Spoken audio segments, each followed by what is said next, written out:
Bonjour à tous et bienvenue sur les numériques. Alors aujourd'hui on va vous parler du Roborock S7, c'est le dernier né des aspirateurs robots du constructeur chinois Roborock. Le S7, il a pour particularité d'avoir une fonction serpillère, mais pas n'importe laquelle, une fonction serpillère vibrante, donc qui peut émettre jusqu'à 3000 vibrations par minute.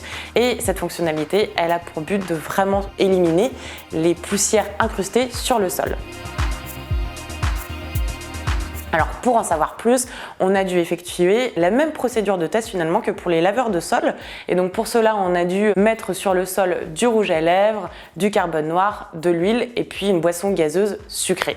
Alors une fois qu'on a fait passer notre aspirateur avec sa fonction serpillière vibrante sur le sol, on s'est rendu compte finalement qu'il faisait exactement le même travail qu'un robot laveur de sol. Il a pu tout éliminer en quelques passages. Seul le rouge à lèvres est resté bien incrusté, mais de toute façon c'est le cas sur tous les autres laveurs de sol, y compris les bons nettoyeurs type Karcher. Donc ça n'a pas posé vraiment beaucoup de problèmes. On était vraiment satisfait du résultat de cette fonction. Et d'ailleurs, cette serpillière intègre plusieurs capteurs qui lui permettent de se soulever lorsque le robot passe sur un tapis. C'est-à-dire qu'en fait, on peut laisser le robot en mode serpillière dans une pièce. S'il doit passer sur un tapis, hop, la serpillière va se surélever de 5 mm et donc ça va lui permettre de nettoyer le tapis sans pour autant l'arroser d'eau. Pour le coup, c'est une belle réussite de la part de Roborock. Cette fonction serpillière est un vrai plus. Elle remplace quasiment un robot laveur de sol. On regrette juste qu'il n'y ait pas un autre bac de récupération d'eau sale. On a juste un bac à eau qui se trouve juste ici, de 0,3 litres, donc ce qui est plutôt pas mal pour un robot laveur de sol et il pourra faire une pièce sans problème.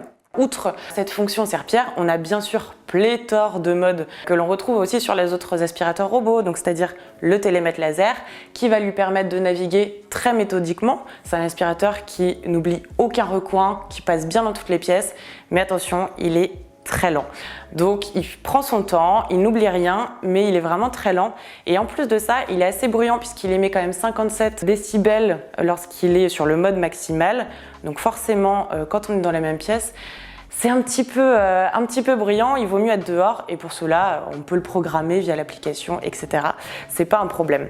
Du côté de l'aspiration, donc sans la fonction serpillière, forcément, on a ici un aspirateur robot qui est excellent. En fait, il parvient à éliminer l'intégralité des déchets systématiquement, que ce soit sur sol dur, sur tapis à poil court ou tapis à poil long. Mais comme je disais, il lui faut du temps puisqu'il met en moyenne 7 minutes pour vraiment éliminer tous les déchets de notre zone de test, là où certains mettent 3 minutes pour éliminer quasiment aussi l'intégralité. Donc il est très bon, mais encore une fois, il est très lent. Il a une autonomie plutôt raisonnable, un peu moins bonne que ses prédécesseurs, donc c'est-à-dire qu'il peut tenir 1h30 lorsqu'il est sur le mode normal et 1h15 lorsqu'il est sur le mode maximal, ce qui reste raisonnable. C'est pas le meilleur, mais c'est pas mal non plus. Voilà, on retrouve des fonctionnalités en tout cas similaires à ses prédécesseurs, ce qui lui vaut un 4 étoiles.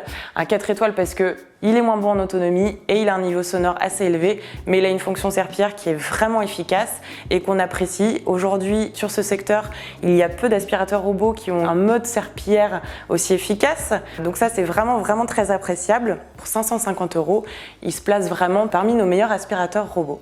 Pour en savoir plus, on vous conseille de vous rendre dans nos colonnes à la rubrique maison des numériques et je vous dis à bientôt.